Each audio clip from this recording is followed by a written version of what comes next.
എൻ്റെ നാടിൻ്റെ മണ്ണിൽ വെച്ച് ഇത്രയും ഗംഭീരമായി സ്വീകരണമൊരുക്കിയ ബഹുമാനപ്പെട്ട മുഖ്യമന്ത്രി ശ്രീ പിണറായി വിജയൻ സാർ മടുപ്പില്ലാതെ കണ്ടിരുന്ന എൻ്റെ പ്രിയപ്പെട്ട മലയാളികൾ, ഇത് തന്നെയാണോ എൻ്റെ തൊഴിൽ എന്ന് ആലോചിക്കുമ്പോഴെല്ലാം ലാലേട്ട എന്ന സ്നേഹത്തോടെ എന്നെ വിളിച്ചുണർത്തിയത്.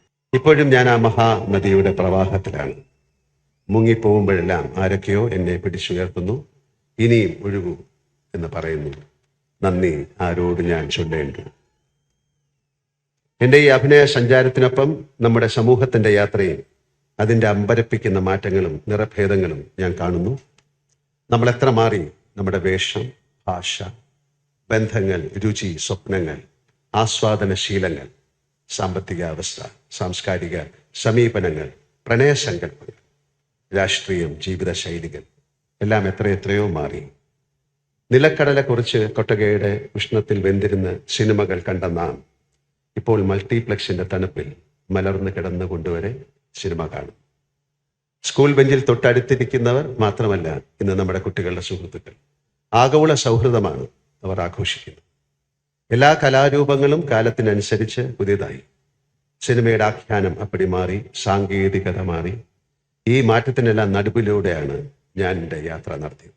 മുഖ്യമന്ത്രി ശ്രീ പിണറായി വിജയൻ, സാംസ്കാരിക വകുപ്പ് മന്ത്രി ശ്രീ സജി ചെറിയാൻ, സദസ്സിലെ മറ്റ് വിശിഷ്ടാതിഥികൾ, പ്രിയപ്പെട്ട എൻ്റെ നാട്ടുകാർ, ഇന്ത്യൻ സിനിമയുടെ പിതാവായി അറിയപ്പെടുന്ന ദാദാസാഹിബ് ഫാൽക്കെയുടെ പേരിലുള്ള പരമോന്നത പുരസ്കാരം ഡൽഹിയിൽ വെച്ച് ഏറ്റുവാങ്ങുമ്പോൾ മുമ്പ് ഇത് ഏറ്റുവാങ്ങിയ മഹാരഥന്മാരെ കുറിച്ച് മാത്രമല്ല ഞാൻ ഓർത്തത്. സിനിമ എന്ന കലാരൂപത്തിന് വേണ്ടി ദാദാസാഹിബ് ഫാൽക്കെ എന്ന മനുഷ്യന്റെ സമർപ്പിത ജീവിതം എൻ്റെ മനസ്സിലൂടെ ഒരു തിരശീലയിൽ എന്ന പോലെ കടന്നുപോയി. മുംബൈയിലെ പ്രശസ്തമായ JJ സ്കൂൾ ഓഫ് ആർട്സിലെ ചിത്രകലാ വിദ്യാർത്ഥിയിൽ നിന്നും തുടങ്ങി രാജാ ഹരിചന്ദ്ര എന്ന സിനിമയിലേക്ക് അദ്ദേഹം നടന്ന് തീർത്ത ദൂരങ്ങൾ, പഠനങ്ങൾ, പരീക്ഷണങ്ങൾ, അധ്വാനങ്ങൾ, സ്വപ്നത്തെ വേട്ടയാടി പിടിക്കുന്ന ഒരു മനസ്സിൻ്റെ ആവേഗങ്ങൾ, അത് മനസ്സിലാക്കിയപ്പോൾ സിനിമയിൽ പ്രവർത്തിക്കുന്ന ഒരാളെന്ന നിലയിൽ എൻ്റെ ശിരസ് ഈ ഭൂമിയോളം കുനിഞ്ഞു. എൻ്റെ കഴുത്തിലണിഞ്ഞ പതക്കത്തിൻ്റെ ഭാരം ഞാൻ ആഴത്തിൽ തിരിച്ചറിയുകയായിരുന്നു ആ നിമിഷങ്ങളിൽ. ഞാൻ അടക്കമുള്ള എല്ലാ ഇന്ത്യൻ അഭിനേതാക്കളും 120 വർഷങ്ങൾക്ക് മുമ്പ് സിനിമയ്ക്ക് വേണ്ടി ജീവിതം സമർപ്പിച്ച ഈ മനുഷ്യനോട് കടപ്പെട്ടിരിക്കുന്നു. രാജാ ഹരിചന്ദ്രയിൽ നിന്നും ഇന്ത്യൻ സിനിമ എത്രയോ മുന്നോട്ട് പോയി. അതിൻ്റെ ആകാശം ഒരുപാട് വിശാലമായി. അപ്പോഴും ആ ആകാശത്തെ ഏറ്റവും തിളക്കമാർന്ന നക്ഷത്രം ദാദാസാഹിബ് ഫാൽക്കെയാണ് എന്ന് ഞാൻ വിശ്വസിക്കുന്നു. അത് വിദൂര നക്ഷത്രത്തെ ഞാൻ വണങ്ങുന്നു. ഡൽഹിയിൽ വെച്ച് അതിവിശിഷ്ടമായ ദാദാ സാഹിബ് ഫാൽക്കെ പുരസ്കാരം വാങ്ങിയ നിമിഷത്തേക്കാൾ ഏറിയ വൈകാരിക ഭാരത്തോടെയാണ് ഞാൻ നിങ്ങൾക്ക് മുന്നിൽ നിൽക്കുന്നത്. അതിന് പല കാരണങ്ങളുണ്ട്. ഇത് ഞാൻ ജനിച്ചു വളർന്ന കൗമാരവും യൗവനവും ചെലവഴിച്ച മണ്ണാണ്. എൻ്റെ അമ്മയും അച്ഛനും എൻ്റെ ജ്യേഷ്ഠനും ജീവിച്ച ഇടമാണ്. ജീവിതത്തിൻ്റെ സങ്കീർണതകളൊന്നും അറിയാതെ അവർക്കൊപ്പം ഞാൻ പാർത്ത നാടാണ്. ഇവിടുത്തെ കാറ്റും മരങ്ങളും വഴികളും പഴയ പല കെട്ടിടങ്ങളും എൻ്റെ ഓർമ്മകളുടെയും ആത്മാവിൻ്റെയും ഭാഗമാണ്. എനിക്ക് ഈ സ്വീകരണം നൽകുന്നത് എന്നെ ഈ കാണുന്ന ഞാനാക്കി മാറ്റിയ കേരളവും മലയാളികളും അവർ തിരഞ്ഞെടുത്ത സർക്കാരുമാണ്. ഇക്കാരണങ്ങൾ കൊണ്ടെല്ലാം അനുഭവിക്കുന്ന വൈകാരിക ഭാരത്തെ മറച്ചു പിടിക്കാൻ കാലങ്ങളായി ഞാൻ ആർജിച്ച അഭിനയശേഷിക്ക് സാധിക്കുന്നില്ല. 48 വർഷങ്ങളുടെ ദീർഘമായ നടപ്പാതയിലേക്ക് തിരിഞ്ഞു നോക്കുകയായിരുന്നു ഞാൻ.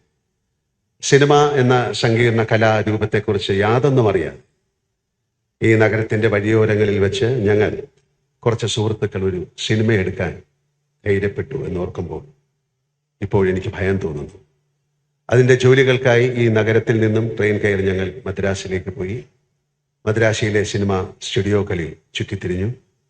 ഞാൻ ഒട്ടും ആഗ്രഹിക്കാതെ അവിടെ വെച്ച് എൻ്റെ സുഹൃത്തുക്കൾ എൻ്റെ ഫോട്ടോ എടുത്ത് പാച്ചിക്ക എന്ന് ഞങ്ങൾ വിളിക്കുന്ന എൻ്റെ പ്രിയപ്പെട്ട ഫാസിലിനെ അയച്ചു കൊടുത്തു. അങ്ങനെ ഞാൻ മഞ്ഞിൽ വിരിഞ്ഞ പൂക്കളിലെ നരേന്ദ്രനായി ക്യാമറയ്ക്ക് മുന്നിൽ നിന്നു. 48 വർഷങ്ങൾ ഇങ്ങോട്ട് വരുന്നതിൻ്റെ തൊട്ട് മുന്നേയും ഞാൻ ക്യാമറയ്ക്ക് മുന്നിലായിരുന്നു. എൻ്റെ മുഖത്ത് ദൃശ്യം എന്ന സിനിമയിലെ കഥാപാത്രത്തിൻ്റെ ചായമുണ്ടായി. അതോർക്കുമ്പോൾ വിധി ഏതൊക്കെ വഴിയിലൂടെയാണ് എന്നെ നടത്തിക്കൊണ്ടു പോകുന്നത് എന്നോർത്ത് വിസ്മയിച്ചു പോകുന്നു. അഭിനയകാലത്തെ ഒരു മഹാനദിയായി സങ്കല്പിച്ചാൽ തീരത്തെ മരശിലയിൽ നിന്നും അതിലേക്ക് വീണ ഒരു ഇലയാണ്. ഒഴുക്കിൽ മുങ്ങിപ്പോകുമ്പോഴെല്ലാം ആ ഇലയെ ഏതൊക്കെയോ കൈകൾ വന്ന് താങ്ങി. പ്രതിഭയുടെ കയ്യൊപ്പുള്ള കൈകളായിരുന്നു അവയെല്ലാം. വലിയ എഴുത്തുകാർ, സംവിധായകർ, നിർമ്മാതാക്കൾ, ഛായാഗ്രാഹകർ. എൻ്റെ മുഖത്ത് ചായം തേച്ചവർ, കഥാപാത്രങ്ങളിലേക്ക് വെളിച്ചമടിച്ചവർ. ശിക്ഷിതനായ ഞാൻ ചെയ്തതെല്ലാം മടുപ്പില്ലാതെ കണ്ടിരുന്ന എൻ്റെ പ്രിയപ്പെട്ട മലയാളികൾ.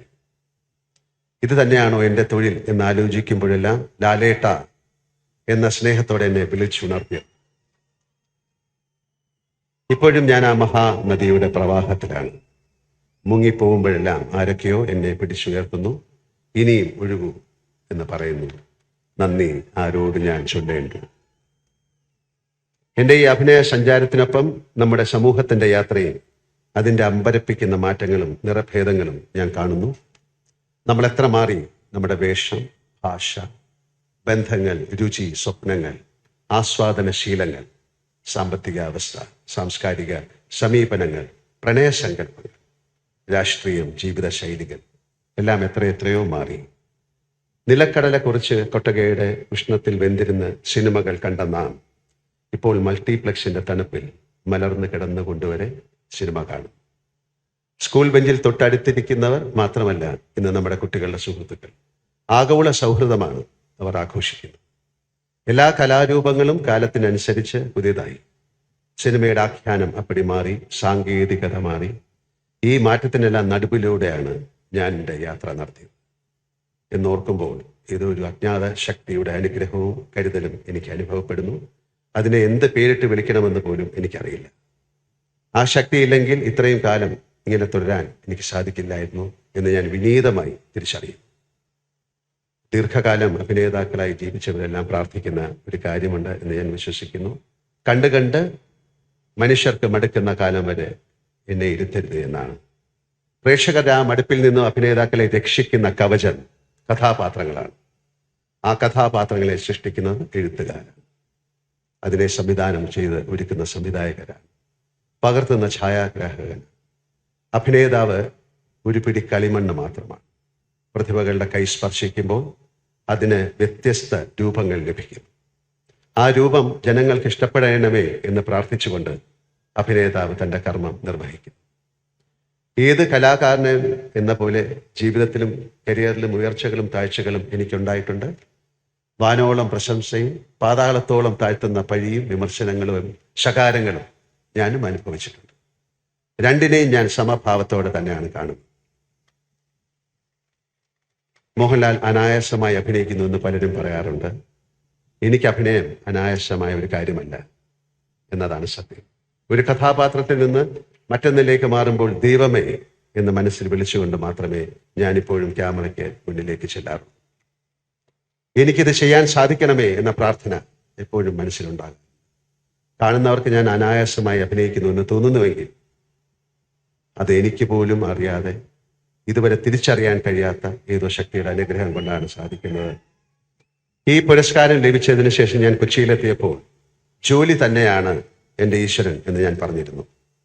ഏത് കാര്യവും ഉപാസനാനിഷ്ഠമായ മനസ്സോടെ കാലങ്ങളോളം ചെയ്യുമ്പോൾ നിങ്ങൾ ആ കാര്യം തന്നെയായിത്തീരും. അതൊരു വല്ലാത്ത അവസ്ഥയാണ്. അതിലല്പം എക്സ്റ്റസി ഉണ്ട്. ഞാൻ എന്ന ഈഗോ അവിടെ ഇല്ലാതായിത്തീരുന്നു. ചെയ്യുന്ന ആ കർമ്മമായി ഞാൻ മാറുന്നു. അതിനുശേഷം ഞാനാണിത് ചെയ്തത് എന്ന അഹങ്കാരം ഉണ്ടാകുന്നില്ല. അതിൻ്റെ ഫലത്തിൽ അമിതമായി ആഹ്ലാദിക്കുകയോ ദുഃഖിക്കുകയോ ചെയ്യുന്നുമില്ല. നാം ഒരു നിമിത്തം മാത്രമായി തീരുന്ന ഉന്നതമായ ഒരു അവസ്ഥയാണത്. ജീവിതം ഒരു യജ്ഞമായി തീരുന്ന പരമമായ സ്ഥിതി. എനിക്കത് അഭിനയമാണ്. അതുകൊണ്ട് അത് തന്നെയാണ് എൻ്റെ ദൈവം. ഏത് കലാകാരനും ലഭിക്കുന്ന പുരസ്കാരങ്ങൾ ഏറ്റുവാങ്ങുന്നത് അയാളുടെ കരങ്ങളാണെങ്കിലും അത് എത്തിച്ചേരുന്നത് അയാളെ സൃഷ്ടിക്കുന്നതിൽ വലിയ പങ്ക് വഹിച്ച സമൂഹത്തിലേക്കാണ്. കാഴ്ചക്കാർ ഉണ്ടായിരുന്നില്ലെങ്കിൽ ആ കലാകാരനോ കലാകാരിയോ ഉണ്ടാകില്ലായിരുന്നു. അക്കാര്യം എല്ലാ കാലത്തും ബോധ്യമുള്ളത് കൊണ്ടാണ് എനിക്ക് ലഭിച്ച എല്ലാ പുരസ്കാരങ്ങളും മലയാളിക്കും മലയാളത്തിനും കേരളത്തിനാകെയും ലഭിച്ചവയാണ് എന്ന് ഞാൻ പറയാറുണ്ട്. ഈ പുരസ്കാരവും അങ്ങനെ തന്നെ മഹത്തായ നിരവധി പുരസ്കാരങ്ങൾ ഇടചേർന്നിരിക്കുന്ന നമ്മുടെ സംസ്കാരത്തിന്റെ വിശാലമായ ഷോക്കേസിൽ എനിക്ക് ലഭിച്ച ഈ പുരസ്കാരവും ഞാൻ സമർപ്പിക്കുന്നു. ഈ സ്വീകരണത്തെ കേരളത്തിന്റെ സ്വീകരണമായി ഞാൻ കണക്കാക്കുന്നു. തിരുവനന്തപുരത്തിന്റെ സ്വീകരണമായി ഹൃദയത്തിലേക്ക് ചേർത്ത് വിട പറഞ്ഞു പോയ എൻ്റെ അച്ഛനെയും ജ്യേഷ്ഠനെയും ഞാൻ ഈ നിമിഷം മനസ്സാ സ്മരിക്കുന്നു. ഇപ്പോഴും എനിക്കൊപ്പമുള്ള ഈ നഗരത്തെ അത്യധികം സ്നേഹിക്കുന്ന അമ്മയെ, എന്നും എൻ്റെ താങ്ങും തണലായിരിക്കുന്ന എൻ്റെ കുടുംബത്തെ ഞാൻ ഓർക്കുന്നു. എന്നും എൻ്റെ സൗഹൃദത്തിന് വലിയ വില കൊടുത്ത് എന്നോടൊപ്പം സഞ്ചരിക്കുന്ന എൻ്റെ സുഹൃത്തുക്കളെ ഞാൻ ഓർക്കുന്നു. എൻ്റെ പൂർവ്വ സൂരികളെ വണങ്ങുന്നു.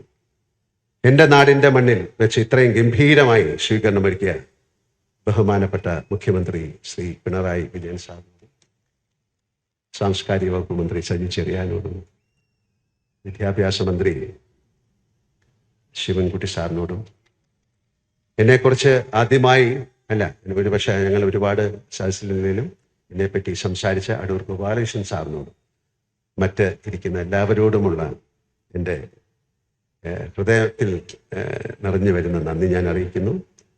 ഈ അദ്ദേഹത്തിൻ്റെ നേതൃത്വത്തിലുള്ള സർക്കാരിനോടുള്ള നന്ദി ഞാൻ അറിയിക്കുന്നു. ഈ വേദിയിൽ സന്നിഹിതരായിരിക്കുന്ന ബഹുമാനപ്പെട്ട മന്ത്രിമാർ എന്നിവർക്കും, എന്നാൽ ഇവിടെ എത്തിച്ചേരാൻ സാധിക്കാത്ത മന്ത്രിസഭയിലെ മറ്റംഗങ്ങൾക്കും, നിയമസഭാ സാമാജികർക്കും, അതുപോലെ എന്നോടുള്ള സ്നേഹം കൊണ്ട് ഇവിടെ എത്തിയ നിങ്ങൾ എല്ലാവരോടും ഞാൻ നന്ദി പറയുന്നു. എല്ലാറ്റിലും ഉപരി മലയാള ഭാഷയെയും സംസ്കാരത്തെയും ഞാൻ നമസ്കരിക്കുന്നു. നന്ദി, നന്ദി, നന്ദി. ജയ്. നന്ദി സർ. നന്ദി പ്രകാശിപ്പിക്കുന്നതിനായി കേരള സംസ്ഥാന ചലച്ചിത്ര വികസന കോർപ്പറേഷൻ ചെയർപേഴ്സണും പ്രമുഖ സംവിധായകനുമായ ശ്രീ കെ മധുവിനെ ആദരപൂർവ്വം ക്ഷണിക്കുന്നു.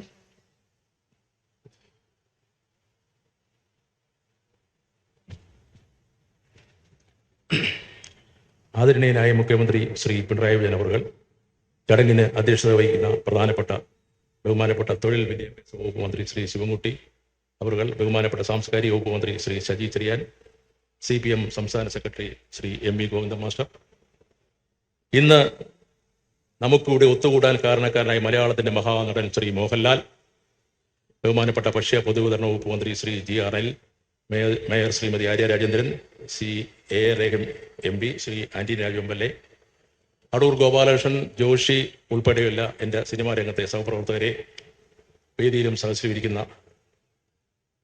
പൊതുജനങ്ങളെ, സുഹൃത്തുക്കളെ, ശ്രീ മോഹൻലാലിന് ദാദാ സാഹിബ് ഫാൽക്കെ പുരസ്കാരം ലഭിച്ചു എന്നറിഞ്ഞപ്പോൾ തന്നെ അദ്ദേഹത്തിന് സംസ്ഥാനത്തിന്റെ ആദരം നൽകണമെന്ന് തീരുമാനിച്ച ആദരണീയനായ സംസ്ഥാന മുഖ്യമന്ത്രി ശ്രീ പിണറായി വിജയൻ അവരോടും സാംസ്കാരിക വകുപ്പ് മന്ത്രി ബഹുമാനപ്പെട്ട ശ്രീ സജി ചെറിയാൻ അവരോടും മലയാള സിനിമാ ലോകത്തിന്റെ കൃതജ്ഞത ഞാനിവിടെ രേഖപ്പെടുത്തുകയാണ്.